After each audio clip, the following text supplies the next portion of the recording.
and you'll actually see like a building inspector on site when you do your blower door tests and things like that are just great practices, I think. But then in other jurisdictions, you go into the code enforcement officer and you ask him if he's enforcing a blower door test, and he asks, what's a blower door test?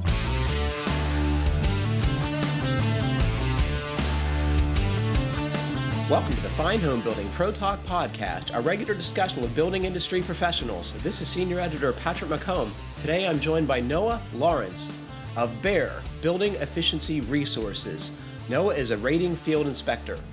You can find the Fine Homebuilding Pro Talk Podcast and the regular Fine Homebuilding Podcast at finehomebuilding.com/podcast.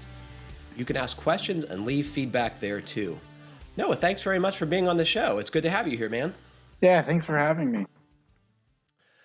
So, to be honest, I'm not exactly sure what a rating field inspector is, Noah. Can you please briefly explain to me what that is? Yeah, so a rating field inspector is just one of the levels of certifications within the ResNet HERS program. And the rating field inspectors are the people that are qualified to go out and take all of the field measurements and do the blower door testing, duct blaster testing, and take all the pictures that the HERS raters need in the office to complete the rating and do all the modeling software stuff. So you go out there ahead of the actual rating and give the folks who are going to do the rating all the information they need to do it. Is that a good paraphrase?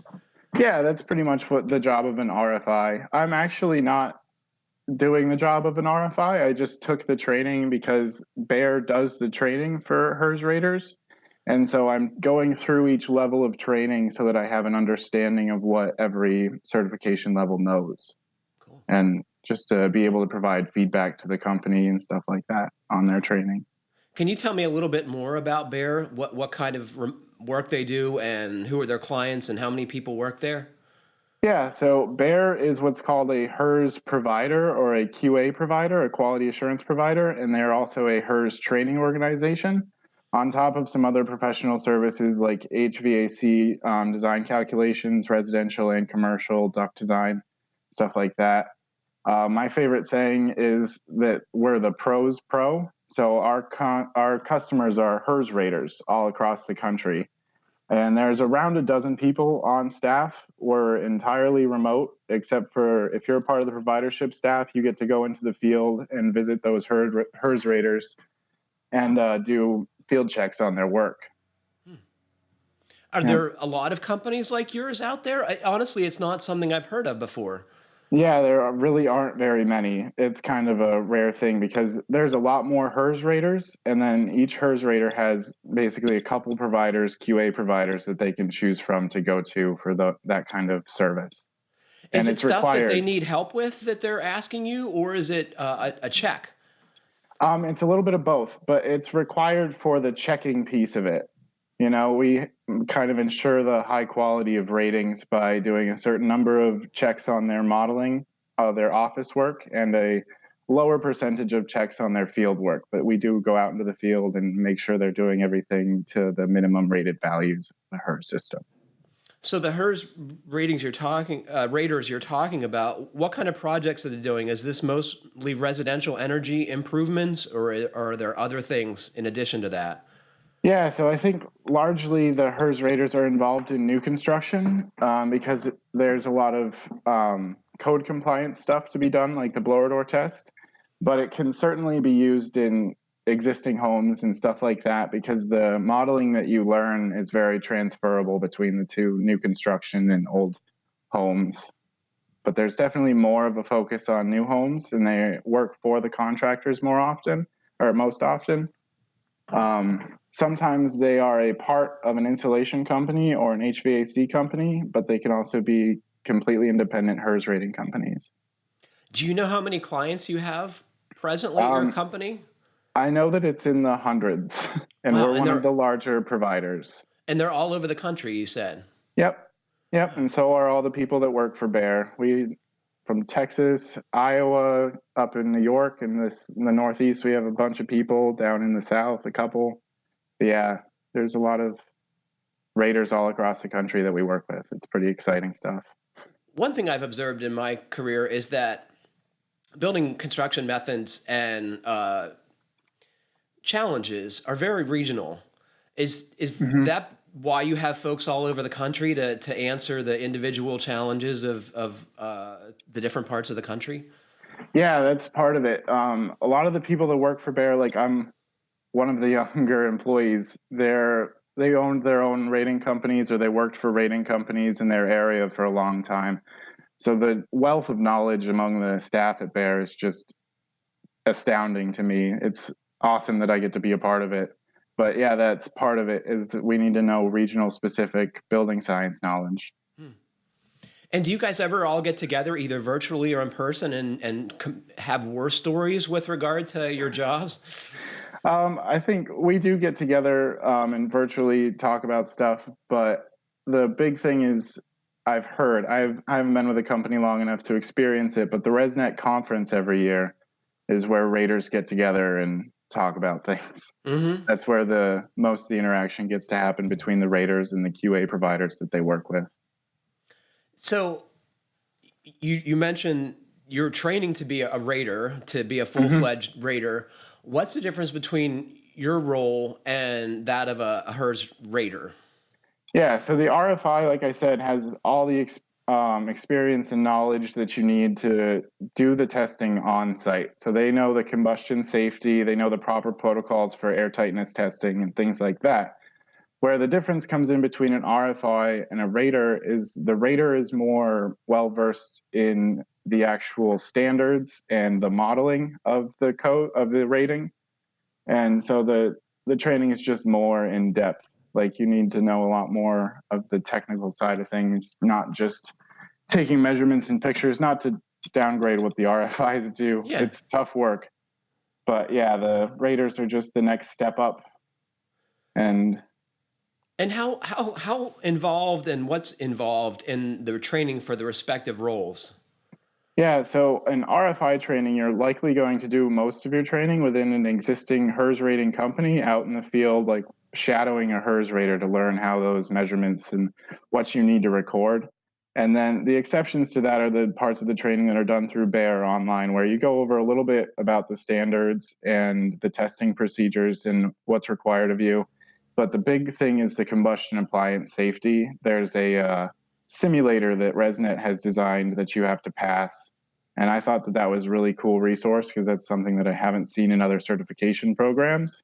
Is that I'm sorry online? to interrupt you. Can you tell me about that? Is it virtual? Are you like Yeah. looking at equipment? Yeah. So it's an online simulator and it's kind of like a video game where you go into a house and you have to do everything in the proper steps and procedures and order of things. Like make sure that your window is open when you're doing a like the total duct leakage test, and you set up the blower door correctly and things like that, making sure you can do everything that's needed so that you can conduct the combustion safety tests Do you safely. think it's a good analog? Is it like real life? Oh yeah, it's so in my past certification I did just basically a day of in-person training on the combustion safety, and that was rigorous. So I think that part of the value it brings is you can practice so many situations in the simulator. Like you can look at a house that has a naturally drafting water heater and stuff like that in different situations, whereas on a training situation where you go into one house, you only learn about the situations that are happening in that particular training house. So I think it has a lot of value in that. There's a little bit of a learning curve just to learn how to use the software, like any game To you have to like, play. yeah, to show it that you know what you're doing, right? Presuming you Yep. have to figure that out.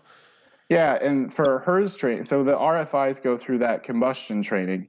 For HERS training, they have the same kind of simulator set up. So you're in a virtual house, but you take all the measurements and you input all of the information that you would need for modeling as well. So it takes you a lot longer than just the combustion safety portion. So you do both as a HERS rate as a full-on rater, or just the combustion safety as an RFI. Is there like a set time frame that this training takes place in, or is it dependent on the individual how quickly they catch on to stuff? Yeah, it's all virtual training, like work at your own pace. Some trainings are in person, but the vast majority are entirely online at the moment. So it really is take it however fast you can. Like I'm going through the trainings probably a little bit faster than most people would, because I have experience. I've already worked in this field for a few years. But part of it is reading a really great book, Residential Energy. And if you just take your time working through that, it really helps you understand all the concepts you're going to need to know for testing. Do you know whose book that is so we can tell our listeners? Oh, I think it's Krieger, John Krieger. I can probably Google it. I think so many folks who listen to this show would be interested to know that there is a good book out there. That's why I bring it up. Can you tell me a little bit about what's in there? Yeah, it's John Krieger, and this is actually the second, and it's just called Residential Energy, Cost Savings and Comfort for Existing Buildings. That's the book that we're using, and I've used it before in college. It goes section by section to teach you about construction. It kind of assumes you know nothing, so you go through and learn about what stud spacing, like 24 and versus 16 on center and things like that, and how that might affect energy use, and all the different kinds of insulation and why air sealing is important and all that, lighting, appliances. It goes very in depth into the energy use in residential buildings. How big is that book, man? A couple hundred pages. Wow, okay. Maybe 3. It's like a textbook. Yeah. I better get busy, right? It's a quick read if you love building science. Don't worry. Residential energy, right? Yep. Okay. Yep. But on top of that, there's all these modules and presentations, videos that have been put together by Bear to help you better understand the concepts as you're reading through chapter by chapter, and just how it relates to the standards that you're going to be working in. That's quite an undertaking for your company to generate all those materials. Did they do it on their own, or is that a curriculum from somewhere else? Yeah, so that's part of our to be a training organization, you have to have your stuff approved by ResNet, and we have dedicated staff that are working on updating that all the time, because when a new modeling software comes out, your video on that modeling software becomes outdated. So you have to redo it, or there might be like every 3 years, the standards change. So we have to do updated videos on that. And yeah, because the IRC changes? So ResNet changes as well. Yep, the standards they provide every 3 years along with the code cycle. I think they're kind of staggered. But yeah.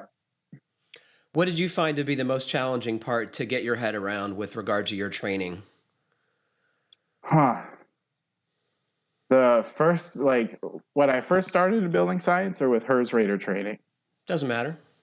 With HERS Rater training, I think we do a lot better job at making sure we know everything about the windows of a home. So we try to know what the U value, the solar heat gain coefficient, air leakage, anything that we can know, and the shading. We take a lot more time and detail going into that than in the past. So that was, for me, just making sure I really know my stuff about windows was the thing to wrap my head around this time around. But I think initially my biggest learning curve was just learning about buildings, how we build buildings, the different styles that builders use. That was my initial difficulty learning building science. Had you had any exposure to residential or commercial construction prior to your higher education? Yeah, so my brother is a carpenter. He's worked in renovations for a long time. So in high school, I would do random things when he would need me to, like I would dig the post holes and stuff like that. Right. But I didn't have a lot of exposure to it until I was in college, and my brother's company had gotten a little bit bigger, and I started working with him when I was on breaks doing renovations, and he worked in property management. So I got a lot of experience patching drywall and stuff like that. But my family actually has a lot of experience in the trades. My mom is one of 13 children, and they were raised by a carpenter. And my great-grandfather, so his dad, was a boat builder.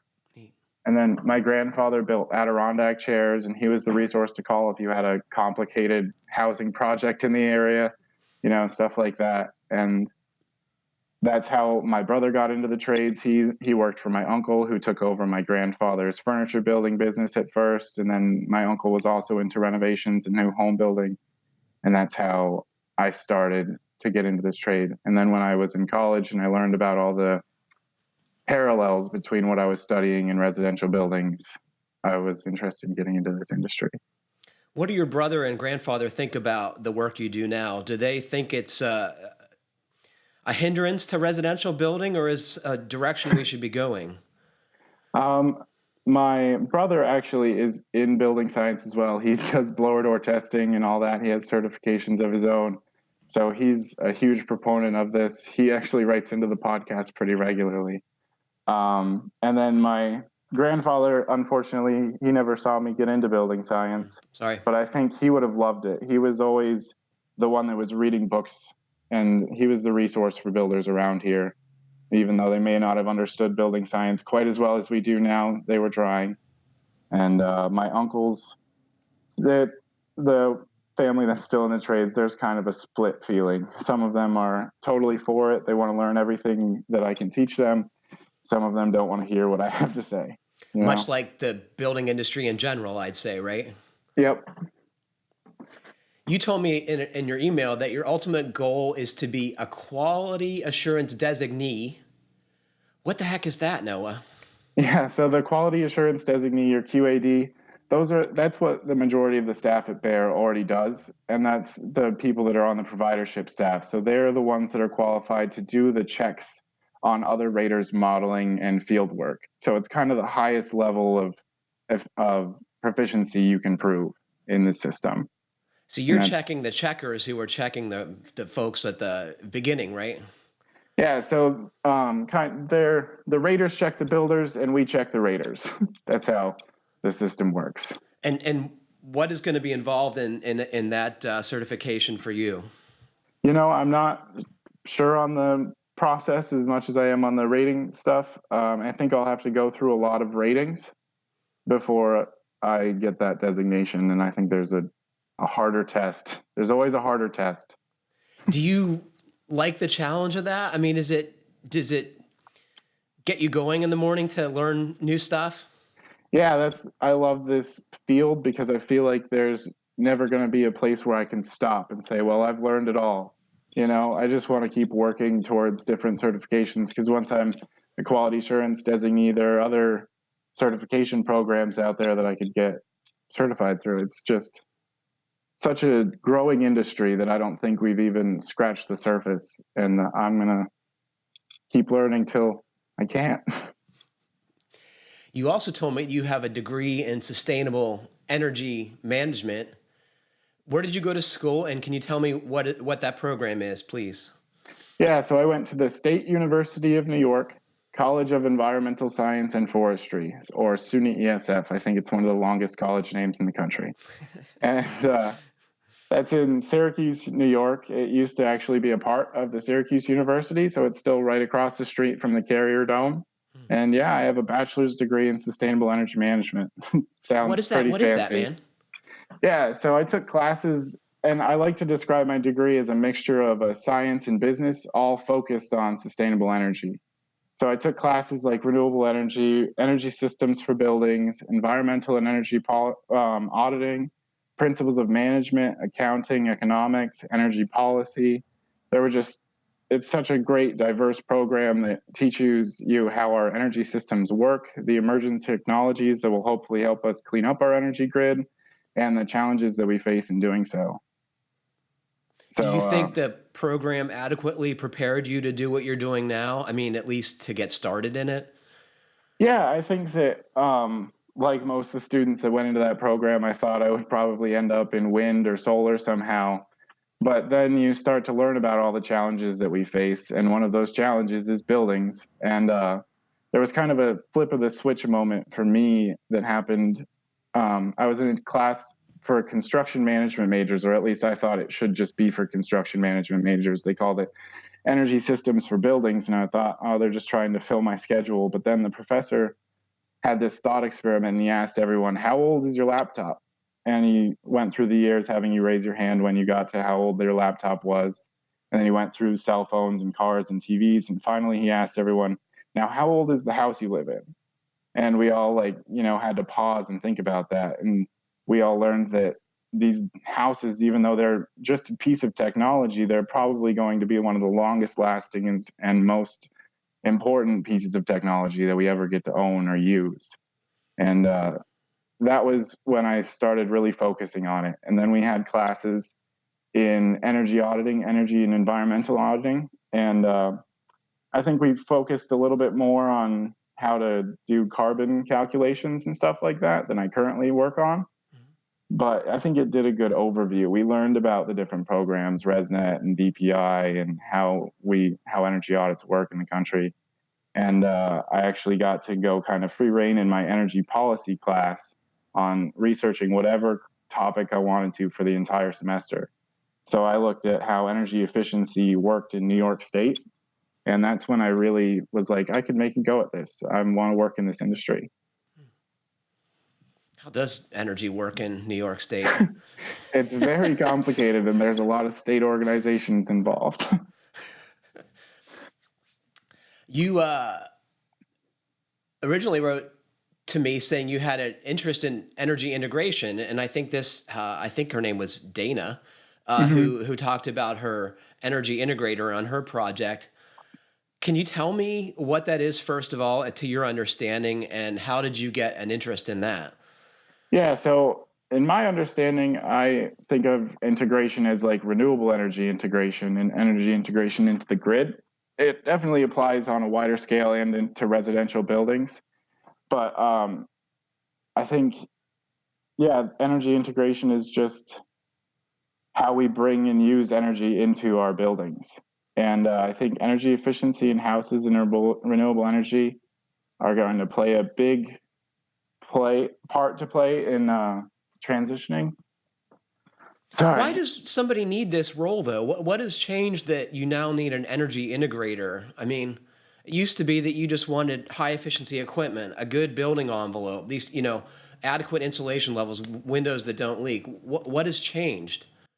I think all of those things are still really important, but we're trying to prepare for the future where in some places the energy code or the building code in general is going to be requiring people to like install chases to the attic from the basement for solar panels and make sure that roof is structurally sound for solar panels and have an outlet for electric vehicles and things like that. And I think that we're going to see more and more of a push towards that net zero goal that a lot of people have. And that's where these energy experts or energy integrators really have a role to play in the building of new homes. Do you think this is still going to be, do you think high performance homes will still be a niche product? Or are they going to be more mainstream? Like if you go to a big builder, will you have the option to get a net zero or a net zero ready home from big builders in the future? What do you guess? I think that that's going to be an option that we see pretty soon, that codes are just becoming more and more strict to the point where I think a lot of builders are going to be like, well, why don't we just take this one step further and go as deep as we can into this? That's what I'm hoping to see, at least. What do you see are the problems with our current methods of building residential structures? How could we do better? I think one of the big problems that I see is code enforcement and how inconsistent code enforcement is across jurisdictions and in like especially rural areas. And I think that that's just a problem of resources. We don't have enough building inspectors, and building departments are spread pretty thin with all the things that they have to worry about and enforce.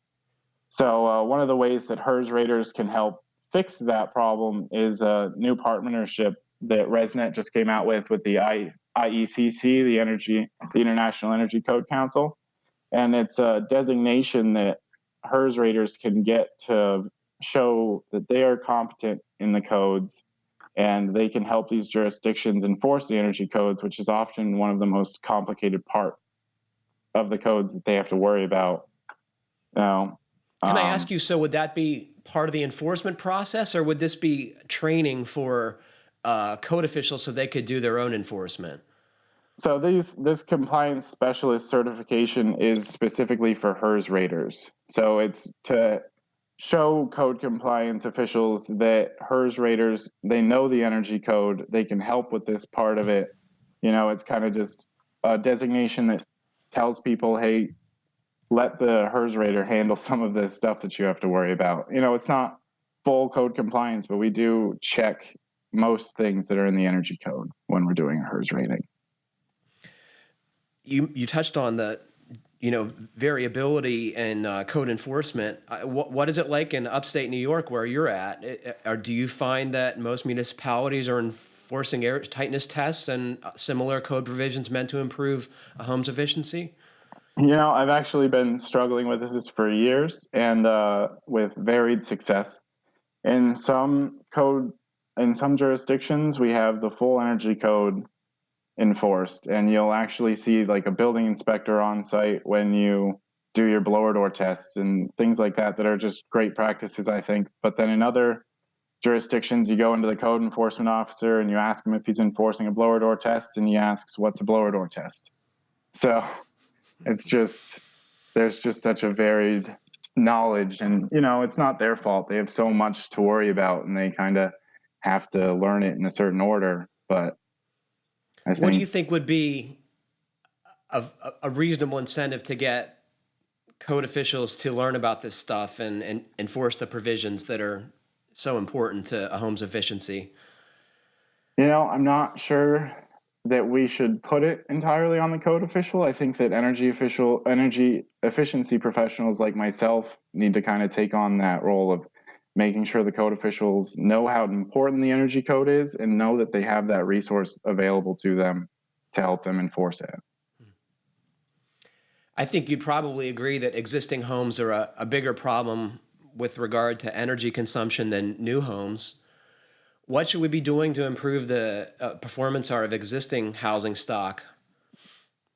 I think you had a guest on here recently that used the term shallow energy retrofit, and I really like that term. I don't think that we should be focused necessarily on deep energy retrofits at this time. They're just so carbon intensive on the front end that I think that most of our existing houses can probably benefit from air sealing in the attic and in the rim joists and insulating those areas and making sure that you're using your appliances intelligently and that you have a thermostat that you can set back and stuff like that are just more basic energy efficiency principles that we don't need to be ripping off the siding and putting exterior insulation on every single house yet. I think that we need to make sure our new houses are being built well before we need to worry about tearing apart our existing housing. But I think that those shallow energy retrofits are the way to go and the way of the future. And that's more likely to get investment from homeowners or governments and nonprofits, and that helps it become widespread. And that's what we really need to make it go faster and have a significant impact. I think you'd also agree that work is often horrible. Air sealing Yep. attics and crawl spaces and, crawling around the most inaccessible, dirtiest places in a house. How do we encourage folks to want to do that work? I mean, that can't be easy. Yeah, no, I actually did that work. I've insulated plenty of crawl spaces. I know how to do cellulose and spray foam, and it's difficult work.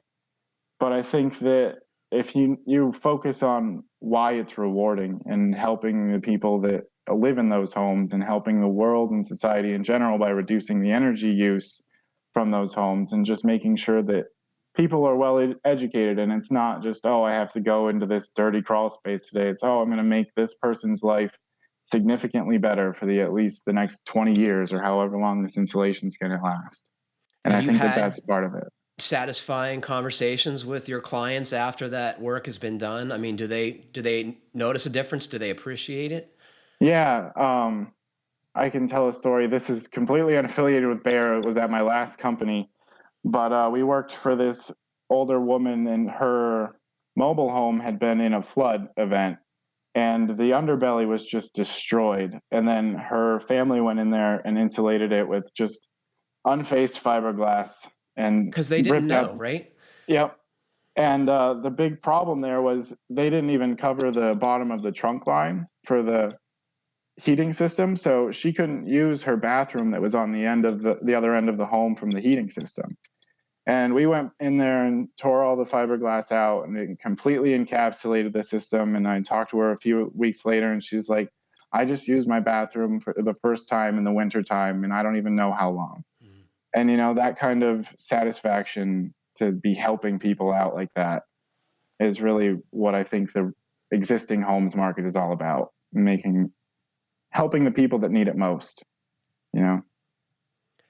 How do you see the switch from fossil fuels to renewables shaking out that we all talk about? I have asked a number of guests on the Pro Talk podcast, and I'm interested to hear your perspective on that. Yeah, I think it's going to be an extremely difficult endeavor, but and part of that is because the solution isn't the same in every place on Earth, and it just makes it extremely complicated. But I would say I'm cautiously optimistic that I will see it in my lifetime, because there are just so many smart people working on every single part of this problem, and I think that was part of the benefit of me going to that college that I did, is I got to see kids that were passionate in so many different fields of the same problem, and got to work together with them. So I know that right now I'm working on my specific part of it, which is buildings, but I know that there are other people out there working on their part of it. And I think that one of the biggest problems that we face is investment in the grid and grid interconnectivity and storage. I think that that's where, because we can talk all day about what an individual can do to reduce their energy use, but once you get the corporations and the governments and the businesses behind it, that's when we're going to see a real change in the grid. Do you think the utilities and the grid folks are naturally resistant to this, or do they have reason to be fearful that their business model is going to be disrupted? I think that so there is probably some resistance, but it's starting to be people like me are getting more and more positions, and they want to see it happen. So we're just going to overcome whatever challenges we face to get there. I think that there are so many different solutions. Like, that's why it's such a complicated subject, is there's no silver bullet. We're going to have to rely on a lot of different people doing a lot of different things to make this happen. But yeah, I think that there is less and less resistance from the grid. There are places proving that it's possible, that 100% renewable energy is possible, even if thus far it's been for a short time, or in places where they have a really robust grid already.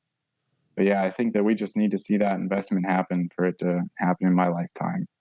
Do you think electric vehicles are part of the solution? Will we be using them as batteries to, you know, store our renewable energy and then use the vehicles to power our homes and, commercial buildings when we don't have solar or wind blowing?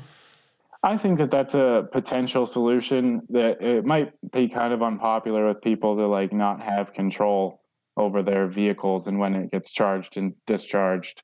And that's the major challenge with that solution. I think that might be part of it.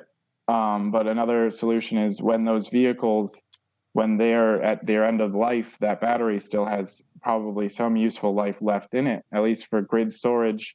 You could put a lot of those car batteries together and continue using those long after it's off the road. And there are a lot more of those, I don't know if they're fringe still solutions to storage, but pumped hydro is one of the ones that I think will make a big impact, because there's this experiment that I read about a while ago in Germany, where they've taken retired coal mines and they use those coal mines as basically large storage facilities for water. And when you're producing too much power from wind above that coal mine, you can pump it from a lower chamber to a higher chamber. And then when the wind stops blowing, release it and use that energy again. And so I think there's a lot of those creative solutions we're going to have to see widespread. But I don't know if electric cars and using them directly as storage will be a very popular solution with society at large. You're breaking my heart, because I want one of those F-150s that I just keep reading about. Oh, I think that it's still a part of the solution in switching away from that transportation fuel, and that electricity can be produced renewably. I just don't know if we're going to be using those batteries as grid backup.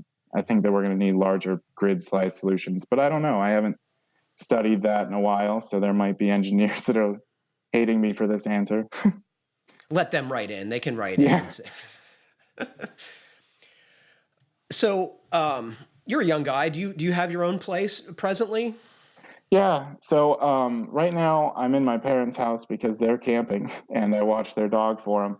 but I actually live in a tiny house the rest of the time, and it's not complete, so I know what you're going to ask me. So first of all, tell me about your tiny house. Did you build it yourself? Where is it? Like, how are you dealing with water and all these things that I always wonder about people with tiny houses? Yep. So right now, my tiny house is on my brother's property, my brother's land. That's one of my main goals in the near future is to buy my own land and move it there. But I bought the structure from somebody off Craigslist because he built it as a shop that he was going to move around his property and ended up not using it in that regard. So I got it pretty cheap. And that was just the framed structure of it, zipped and everything. And I've done all the structure inside since then. And I have I'm completely off grid. So I have solar panels and a battery running my composting toilet. I bring water in. There's no well. So I bring it in like 6-gallon jugs and have a large container for it inside the house. But yeah. Has the experience of living in a tiny house been different than what you imagined? Yeah, I think that it's challenging, but also rewarding in ways that I didn't expect. Like I spend a lot of time outside that I wouldn't have if I was in a bigger house. And my dog, I live there with my dog. So now I feel more of a responsibility to take him for good long walks because he doesn't have the room to play when he's left home alone. And in the wintertime, it was harder to heat than I thought it would be. I did the spray foam. I spray foamed the whole thing because it's an HFO spray foam with recycled content in it. So don't come after me. I'm glad you mentioned that, Noah, because, we would have all been mad at you for... Yeah. So how are you heating it, and you just need more BTUs than you thought? Yeah, I'm using a very, very small wood stove. Mm-hmm. And the problem isn't really the BTU output. It's that I need to run it all the time, and a wood stove is kind of hard to keep going all the time when it's that small. Yeah. So I have to get up a few more times at night than the typical homeowner to keep my house warm. Mm-hmm. Have you thought about, selling out and getting a propane tank and a propane space heater? I have thought about it, but I just haven't made that decision yet. I'm trying to use, renewable energy in whatever way I can. Do you have plans to move into a bigger house at some point, or is this okay? I think that, it's still when I'm looking for property right now, and my idea is kind of to buy a piece of land with a more rundown house so that I can live in the tiny house while slowly bringing that house back to its glory days. That's my kind of plan. It doesn't need to be a very large house. I still could stay under 1,000 square feet and be perfectly happy. Do you like the carpentry work? I mean, or do you find it stressful and agonizing and tiring?